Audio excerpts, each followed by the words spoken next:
Good afternoon, everyone. Shalom. I'm David Mencer, spokesman for the National Public Diplomacy Directorate in the Prime Minister's Office. It's Wednesday, July 23rd, day 656 since the October 7th atrocities. Please put your questions in the chat of this Zoom. Remember to put them to the Prime Minister's Office directly, not a general track directly. And then after this short briefing, we'll get to your questions. We open today with profound sorrow, carrying the weight of heartbreaking news, the loss of courageous Israeli soldiers. Since the start of this war, 895 IDF heroes have fallen. These are not just numbers. These are not just statistics. Each was a life of promise, a future cut short, an entire world unto themselves. Staff Sergeant Amit Cohen was just 19 years old and from Holon. He fell in battle in southern Gaza. And Sergeant Major in the reserves Vladimir Loza was 36 years old and from Ashkelon. He too fell in battle in southern Gaza. The Prime Minister sent heartfelt condolences to the families of Staff Sergeant Amit Cohen and Sergeant Major Vladimir Loza. The Prime Minister said that Amit and Vladimir had fought bravely to safeguard Israel's security. He said that together with the entire nation, we mourn their loss and embrace their beloved families. We also pray for the full recovery of those wounded in these difficult incidents on the battlefield. May the memory of our heroes be blessed and cherished forever.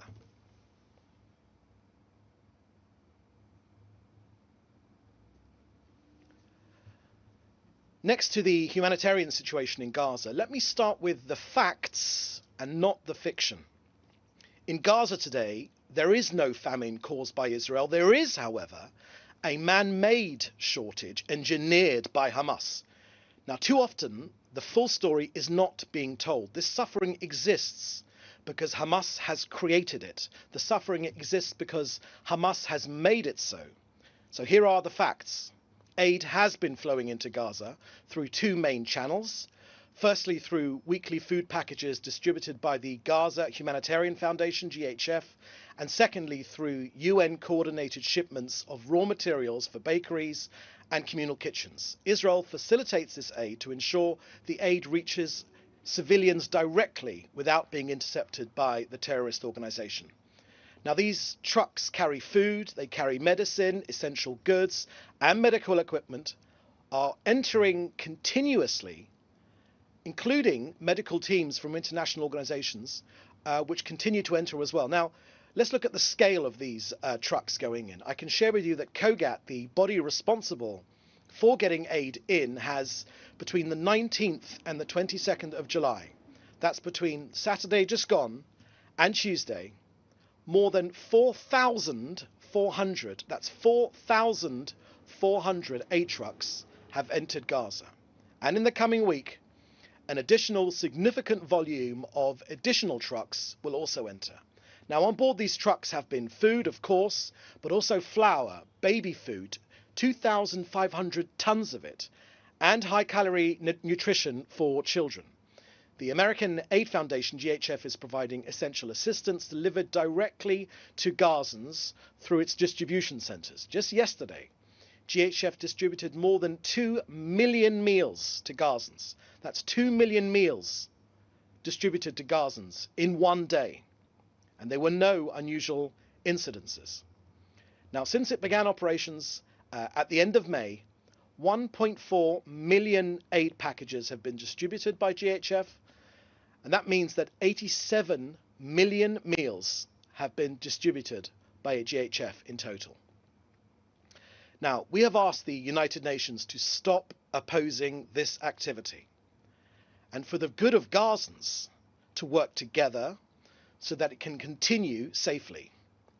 Hamas, on the other hand, has stepped up its efforts to prevent direct distribution of this food and aid to Gazans, and this is further proof of Hamas's cruelty.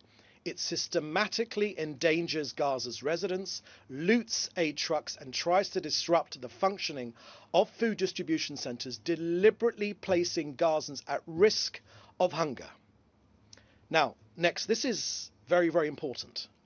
As things stand right now, and I confirm this in the last hour, there are more than 700 aid trucks, 700 aid trucks for the United Nations to pick up inside of Gaza. That means they've gone through security and they are waiting on the Gazan side of the border. Now, this is a bottleneck which has been caused by the United Nations, and it's the main obstacle to maintaining a consistent flow of humanitarian aid into Gaza. Now, just today, Israel's foreign ministry has said that the United Nations' obsession against Israel is unfortunately more important to them than helping the people of Gaza. Next, in terms of IDF action against Hamas, I can share with you in the last 24 hours, our Air Force has struck more than 120 terror targets across Gaza, as well as terrorists and infrastructure destroyed by our ground forces. Since the start of this Operation Gideon's Chariots, the IDF have eliminated about 1,500 terrorists. 1,500 terrorists have been eliminated, taken off the battlefield by our armed forces. Israel has also held territory across Gaza to ensure it stays free of Hamas,